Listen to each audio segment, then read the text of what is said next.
ஹைனாவை பற்றி நிறைய பொதுவான கருத்துக்கள் உலகளவுல நம்பப்படுது. அது என்னன்னா குழந்தைகளை தின்னும், கல்லறைகள்ல இருக்கிற உடல்களை திருடுன்னு நிறைய கருத்து நிலவினாலும் அதிகபட்சம் பிற வேட்டையாடுற விலங்குகிட்ட இருந்து தான் இரைய திருடும் வழக்கத்தை மட்டுமே ஹைனா கொண்டு இருக்கு. ஹைனானாலே உணவை திருடி தான் உண்ணும்னு எண்ணம் பரவலா காணப்படுது.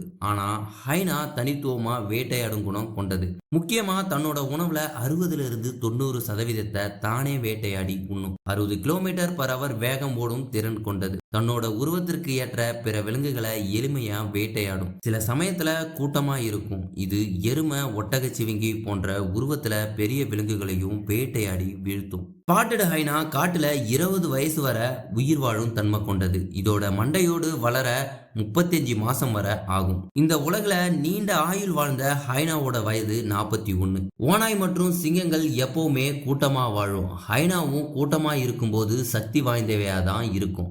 ஆனா இது எப்பவுமே கூட்டமா இருக்கிறது இல்ல. சிறு சிறு குழுக்களா பிரிஞ்சே தான் வாழுது.